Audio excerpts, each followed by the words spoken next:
नमस्कार, मी शिल्पा साम संजीवनीमध्ये आपल्या सर्वांचं मनपूर्वक स्वागत करते।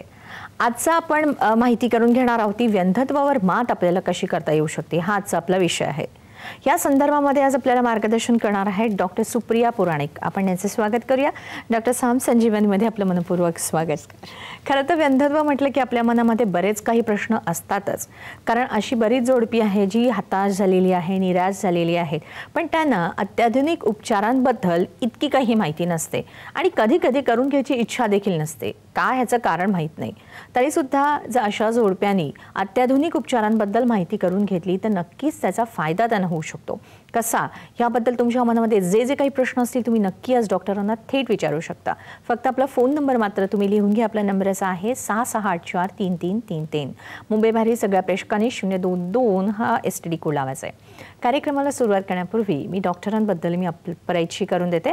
डॉक्टर सुप्रिया पुराणिक या अतिशय अनुभवी ऑब्स्टेट्रिशियन आणि गायनेकोलॉजिस्ट असून व्यंधत्व चिकित्सा व उपचार तसेच दुर्बिणीद्वारे केल्या जाणाऱ्या शस्त्रक्रिया यामध्ये त्याने विशेष प्रावीण्य प्राप्त केलेलं आहे।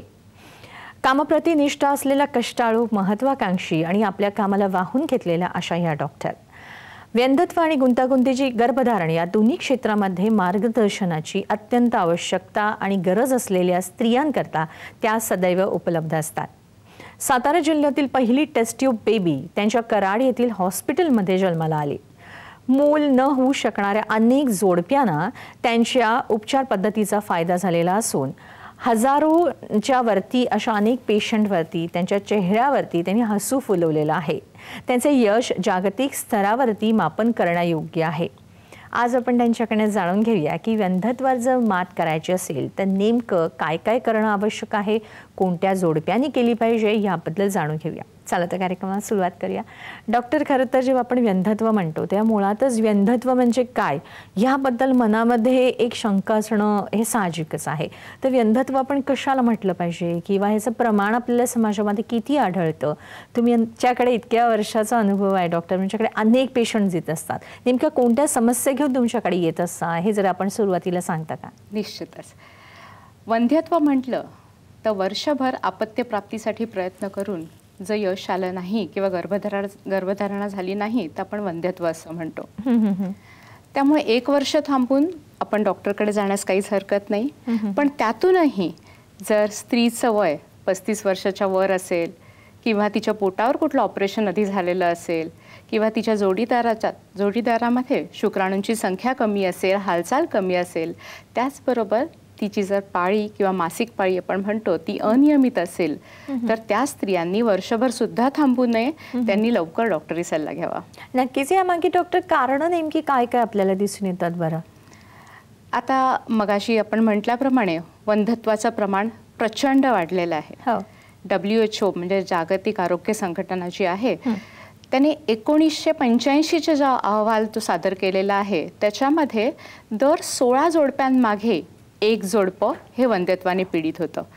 पण आत्ताचा जर आपण अहवाल बघितला तर दर 8 जोडप्यांच्या मधील एक जोडपं हे वंध्यत्वाने ग्रासलेलं आहे। त्यामुळे हे सहजच आपण आपल्या लक्षात येईल की संख्या डबल झालेली आहे। बरोबर। आता सध्या भारतामध्ये जर वंध्यत्व असलेली जोडपी आपण बघायचा प्रयत्न केला तर साधारण 15 दशलक्ष जोडपी ही वंध्यत्वाने पीडित आहेत। आणि हा नंबर इतका मोठा आहे की मेंदू, हृदय, किडनी या सगळ्याचे आजार जरी एकत्रित केले तरी हे वंध्यत्व पीडित जोडप्यांचं प्रमाण हे जास्त आहे। खरं तर जर आपण असं सामाजिक दृष्टिकोनातून बघितलं डॉक्टर तर उशिरा केलेली जाणारी लग्न किंवा कधीतरी काही कारणास्तव लग्नच न करणं या गोष्टी त्याच्यासाठी जबाबदार आहेत का डॉक्टर? अगदी बरोबर आहे। तू आता म्हणालीस त्याप्रमाणे बदललेली जीवनशैली, धकाधकीचं जीवन, stressful life, target oriented work culture, त्याचबरोबर अनेक व्यसनाधीनता आपण म्हणू शकतो, प्रदूषण, त्याच्यानंतर ओबेसिटी म्हणजे जाडपणा, म्हणजे वजन वाढलेलं असणं, त्याप्रमाणे लठ्ठपणा, तर ह्या सगळ्या गोष्टी वंध्यत्वाला कारणीभूत आहेत। अच्छा। मगाशी आपण म्हटल्याप्रमाणे उशिरा झालेलं स्त्रियांमध्ये जर आपण लक्षात घेतलं तर करिअरसाठी उशिरा केलेलं लग्न, जरी लग्न लवकर झालं तरी गर्भधारणेसाठी केलेला वेळ, तो घेतलेला डिसिजन, उशिरा घेतलेला तो डिसिजन, त्याचबरोबर वाढत्या वयामध्ये PCOD सारखं प्रमाण वाढत असतं, PCODचं प्रमाण. कारण हे PCOD हा जो आजार आहे हा लाईफस्टाईल डिसऑर्डर असं म्हटलं जातं. बदलत्या राहणीमानामुळे, जीवनशैलीमुळे PCODमध्ये त्याच्या प्रमाणात जास्त वाढ झाली आहे. त्याचप्रमाणे वाढत्या वयात गर्भाशयाला गाठी येतात, त्याला फायब्रॉइडच्या गाठी म्हणतात. एंडोमेट्रियोसिस नावाच्या आजाराचं वाढत्या वयामध्ये त्याचं इन्सिडन्स जास्त झालेला असतो. त्याचप्रमाणे आता आपण म्हटलं, स्त्रियांचं जर वय वाढलं तर त्यांच्या स्त्रीबीजाचा दर्जा खालावला जातो. त्यामुळे वाढत्या वयाबरोबर, बदललेल्या जीवनशैलीबरोबर हे वंध्यत्व हे वाढतच चाललंय. खरं तर म्हणजे ह्याच्यावरती कुठेतरी आपण मात करणं आणि ह्याचे जे प्रमाण वाढतं जे आहे ते कुठेतरी रोखणं हे आपल्या हातात आहे. यासाठी आपण काय करू शकतो हे डॉक्टरांकडून आपण सविस्तररित्या जाणून घेणारच आहोत. अत्याधुनिक उपचार नेमके कोणकोणते आहेत हे देखील जाणून घेऊया. कार्यक्रमाचा पहिला फोन घेतोय. प्रज्ञा आपल्याशी बोलतायत बुलढाण्याहून. हॅलो, नमस्कार. हॅलो. हॅलो.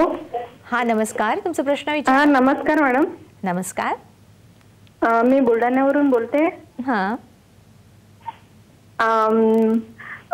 मला डॉक्टरांना विचारायचं आहे की माझ्या लग्नाला 4 वर्ष झाले आणि आम्ही प्रेग्नन्सी प्रयत्न करत आहोत, पण अजून रिझल्ट आलेला नाही. ओके, प्रेग्नन्सीचे प्रयत्न करत आहोत म्हणजे नेमकं तुम्ही काय करत आहात? तुम्ही तपासण्या केल्या आहेत का किंवा काही तुम्हाला प्रॉब्लेम्स आहेत का? हो मॅडम, माझी लॅप्रोस्कोपी झालेली आहे. आणि PCOD पण सांगितला होता डॉक्टरांनी. तर काय करू शकतो आम्ही? ठीक आहे, काय सांगाल आपण डॉक्टर? बरं, प्रज्ञाच्या लग्नाला 4 वर्ष झालेली आहेत. ती साधारण 3-3.5 वर्ष गर्भधारणेसाठी प्रयत्न करते. गर्भधारणेच्या सगळ्या तपासण्या 3-3.5 वर्ष झाले, त्यामुळे सगळ्याच तिच्या पूर्ण असणार आहेत. आता तिने सांगितलं नाही, पण तिच्या जोडीदाराच्या मिस्टरांच्या वीर्यातील शुक्राणूंची संख्या आणि हालचाल नॉर्मल आहे. तिच्या लॅप्रोस्कोपीमध्ये दोन्हीही गर्भनलिका चांगल्या ओपन आहेत. PCOD ज्या अर्थी ती म्हणाली त्या अर्थी तिचं ड्रिलिंग डॉक्टरांनी केलेलं असणार आहे. आणि सुरुवात 4 वर्ष झाली आहे म्हणजे तिने IUI वगैरे निश्चितच केलेलं असणार आहे. त्यामुळे समजा आपण गर्भधारणेला, ट्रीटमेंटला जेव्हा आपण गर्भधारणेच्या सुरुवात करतो तर सुरुवातीची 1-2 ते 3 महिने आपण बीज केव्हा तयार होतंय, केव्हा फुटतंय हे बघून तिला नैसर्गिक रीतीने आपण गर्भधारणा होतीये की नाही यासाठी यासाठी मदत करतो. समजा 2 ते 3 वेळा असं प्रयत्न करूनही जर गर्भधारणा झाली नाही तर मग आपण तिला IUIचा सल्ला देत असतो. नक्कीच. आपण म्हणजे IUI काय असतं, परत त्याच्या पुढे करण्यात येणाऱ्या उपचार पद्धती काय असतात याबद्दल डॉक्टर आपण सविस्तररित्या जाणून घ्यायचंच आहे. पण आता मात्र वेळ झाली आहे का ब्रेकची. घेतोय छोटासा ब्रेक.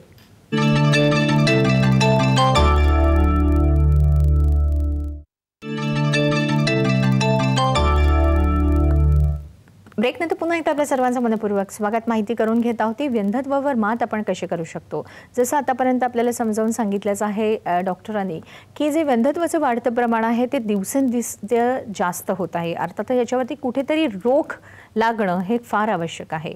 नेमकं कसं, कोणत्या पद्धतीने जाणून घेत आहोत. आज आपल्यावर आहेत डॉक्टर सुप्रिया पुराणे. जाणून घेऊया डॉक्टरांकडनं. डॉक्टर, जेव्हा ब्रेकवर जाण्यापूर्वी आपल्याला प्रज्ञाने प्रश्न विचारला आणि तुम्ही सांगितलं होतं की त्यांनी IUI करून घेणं हे आवश्यक आहे. मुळातच उपचार पद्धती ज्या आहेत त्या कशा, कोणत्या टप्प्याने, कसं कसं ॲडव्हान्स होत जातात ह्याची जरा सविस्तररित्या माहिती करून देतं का मला?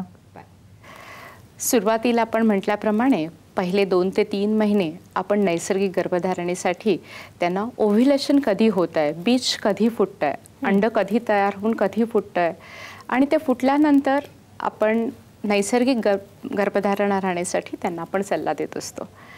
तो झाला आणि 2 ते 3 महिन्यात जर आपल्याला अपयश आलं तर आपण पुढे IUI कडे जातो. IUI साठी सुद्धा आपण त्या स्त्रीला तिच्या मासिक पाळीच्या 3ऱ्या दिवशी बोलवतो. 3ऱ्या दिवशी तिची इंटरनल सोनोग्राफी करतो आणि त्यावेळेला आपण तिच्या अंडाशयात काही सिस्ट आहेत का, काही पाण्याच्या गाठी आहेत का त्या बघतो. जर तसं काही नसेल तर मग आपण तिला चांगल्या क्वालिटीची स्त्रीबीज तयार होण्यासाठी औषधाची सुरुवात करतो. ती औषधं दिली की आपण साधारण 8व्या-9व्या दिवशीपासून ट्रान्सव्हॅजानल सोनोग्राफीने म्हणजे योनी मार्गातून जी सोनोग्राफी करतो त्याच्यातून अंड कधी तयार होत आहे, कधी ते मॅच्युअर होत आहे याची वाट बघत असतो आणि तिला 1 दिवसाआड आपण सोनोग्राफी करायला बोलवतो. एकदा का अंड परिपक्व झालं की आपण त्याला फायनल मॅच्युरेशनसाठी, ते फुटण्यासाठी आपण इंजेक्शन देतो आणि स्त्रीबीज फुटण्याचं इंजेक्शन दिल्यानंतर 36 तासांनी आपण IUI-साठी त्यांना हॉस्पिटलमध्ये किंवा क्लिनिकमध्ये बोलावतो. म्हणजे IUI-साठी येताना तिने तिच्या मिस्टरांबरोबर हॉस्पिटलमध्ये आलं पाहिजे. त्यावेळेला त्यांनी वीर्य काढून, जसं तपासणीसाठी वीर्य काढून देतात तसं त्यावेळेला त्यांनी IUI-साठी द्यायचं असतं आणि मग ते वीर्य आपण लॅबमध्ये प्रोसेसिंग करत असतो. ते वीर्य आपण डायरेक्ट गर्भाशयामध्ये घालू शकत नाही. आता एक छोटासा व्हिडिओ मी तुम्हाला दाखवते. वीर्य जे असतं त्या वीर्यामध्ये शुक्राणूंबरोबर, हलणाऱ्या या पळणाऱ्या शुक्राणूंबरोबर अनेक मेलेले शुक्राणू असतात, पस सेल्स असतात, बॅक्टेरियाज असतात, शरीराला हानिकारक अशी प्रोस्टाग्लॅन्डिन्स असतात. तर IUI-मध्ये आपण ह्या सगळ्या गोष्टी काढतो आणि फक्त हलणारे पळणारे शुक्राणू हे आपण स्त्रीच्या गर्भाशयामध्ये सोडत असतो. तर ह्याला IUI असं म्हणतात. IUI-ला रेस्ट घ्यायची काहीही गरज नसते. IUI झाली की IUI-ला 15 दिवसाची औषधं आम्ही त्या स्त्रीला देत असतो आणि 15 ते 16 दिवसानंतर तिला आपण गर्भधारणा झाली आहे का हे खात्री करण्यासाठी आपण क्लिनिकमध्ये बोलवत असतो. आणि मग डॉक्टर समजा की IUI-ची किती खरं तर सेशन्स करायचे असतात, कारण बऱ्याच वेळा हा देखील एक गैरसमज असतो की आपल्याकडे येणाऱ्या अनेक भगिनी प्रश्न विचारत असेल की मी 10-12 सायकल्स केली आहेत तरी काही फायदा झालेला नाही. नेमकं डॉक्टर काय असतं, म्हणजे तुम्ही पुढच्या ज्या स्टेप्स असतात त्या कधी कधी घेत असतात? अगदी बरोबर आहे शिल्पा, कारण हा अतिशय कॉमनली विचारला जाणारा प्रश्न आहे. कारण एकदा का IUI झालं की मला 100% गर्भधारणा राहणार हे त्यांच्या डोक्यात असतं. खरं म्हणजे IUI-चा सक्सेस रेट हा फक्त 8 ते 10% आहे. कारण जरी आपण बीज तयार झालं, फुटलं आणि त्यावेळेला जरी आपण हलणारे पळणारे शुक्राणू स्त्रियांच्या आपण गर्भाशयामध्ये जरी घातलेले असले तरी त्या महिन्यामध्ये तिच्या गर्भनलिकेने स्त्रीबीज आत खेचून घेतलंय का नाही, ते स्त्रीबीजाचं फलन होतंय का नाही, ह्याचा कुठलाच कंट्रोल आपल्याकडे नसतो. त्यामुळे IUI-चा सक्सेस रेट हा फक्त 8 ते 10% आहे. त्यामुळे आपण एकदा IUI जर फेल झालं तर आपण परत एकदा सायकल करायला सांगतो. साधारण 2 ते 3 सायकल्स फेल झाली की नंतर आपण त्यांना लॅप्रोस्कोपी करा म्हणून सल्ला देतो. पण आता प्रज्ञाच्या केसमध्ये ऑलरेडी लॅप्रोस्कोपी तिची झालेली आहे. जर तिची IUI झाली नसतील तर तिने 2 ते 3 IUI करून बघण्यासाठी काहीच हरकत नाही. आणि नंतरची स्टेज किंवा जी स्टेप असते आपण म्हणूया ती IVF-शी ठरू शकते. पण ते IVF नेमकं कधी करायचं असतं हे देखील आपण जाणून घेऊया, कारण प्रत्येक जोडपं यासाठी तयार होतच असं नाही. समुपदेशन किती आवश्यक आहे ह्याला देखील आपण महत्त्व दिलं पाहिजे. जाणून घेऊयाच डॉक्टरांकडे या प्रश्नाचं उत्तर. पण एक फोन येतोय आपल्याला. पूजा आपल्याशी बोलतायत पुण्याहून. हॅलो, नमस्कार. Hello hello Deepa. Hello madam, मी दीपा बोलते. ओके दीपा, बोला, तुमचा प्रश्न विचारा. मॅडम, माझ्या लग्नाला 4 वर्ष झालेली आहेत. मी एक वर्षापूर्वी माझी लॅप्रोस्कोपी झाली आहे पुण्यामध्ये पाटणकर सरांकडं. रिपोर्ट नॉर्मल आहेत आणि ट्रीटमेंट घेऊन सुद्धा स्त्रीबीज तयार होत नाही. इंजेक्शन घेऊन 6 महिने आणि मग असंच करून बंद केली आहे ट्रीटमेंट. स्त्रीबीज न होण्यासाठी काय कारण आहेत आणि व्हायला पाहिजे स्त्रीबीज, म्हणजे आहारातनं काही माध्यम आहे का, म्हणजे आहारातून काय मिळू शकतं त्यातनं, एवढंच विचारायचं होतं मला. नक्की नक्की. काय सांगू शकतो आपण डॉक्टर त्यांना, की बऱ्याच वेळा अशा कितीतरी आपल्याला स्त्रिया असतात की एका डॉक्टरकडे ट्रीटमेंट करत असतात, समजा त्याच्याकडे उपयोग नाही झाला तर मग त्या ट्रीटमेंट थांबवतात, दुसरीकडे वळतात. त्याच्यामुळे कुठेतरी कमतरता राहू शकते का या सगळ्या उपचारांमध्ये? निश्चितच त्या डिस्टर्ब आपण त्या गोष्टींवर आपण पुढच्या सेशनमध्ये येऊयाच की असं वारंवार डॉक्टर बदलण्याने काय प्रॉब्लेम होऊ शकतो. पण आता दीपांचा प्रश्न असा आहे की तिची स्त्रीबीजच तयार होत नाहीये. तिची लॅप्रोस्कोपी झालेली आहे, कदाचित तिने तिची हिस्ट्री पूर्ण सांगितली नाहीये. तिचं मासिक पाळी ही अनियमित असू शकते. जेव्हा मासिक पाळी अनियमित असते तेव्हा स्त्रीबीज तयार होण्याच्या या प्रक्रियेमध्ये बराच मोठा अडथळा निर्माण होत असतो. तर मासिक पाळी जेव्हा अनियमित असते आणि PCODचं डायग्नोसिस जेव्हा आपलं कन्फर्म झालेलं असतं, तेव्हा शक्यतो स्त्रीबीज तयार होण्यासाठी आपण 3ऱ्या दिवशीपासून काही गोळ्यांचा वापर करतो. त्या गोळ्यांनी जर बीज तयार होत नसेल तर 9व्या 10व्या दिवशीपासून आपण स्त्रीबीजाच्या वाढीसाठी इंजेक्शन्स आपण देत असतो.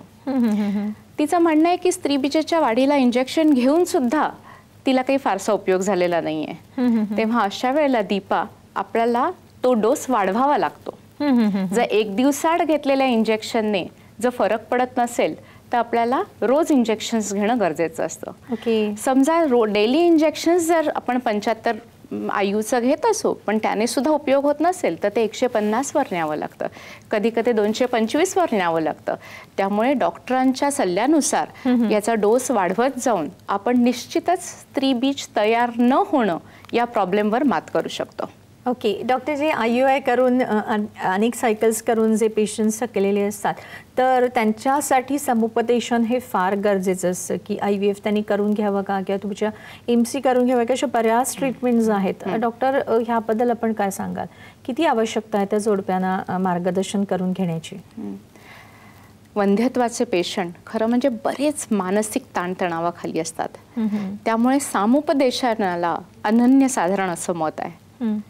जेव्हा IUI फेल होतं तेव्हा त्याची अनेक कारणं असतात. त्यातली थोडीशी मी मगाशी सांगितलेलीच आहेत.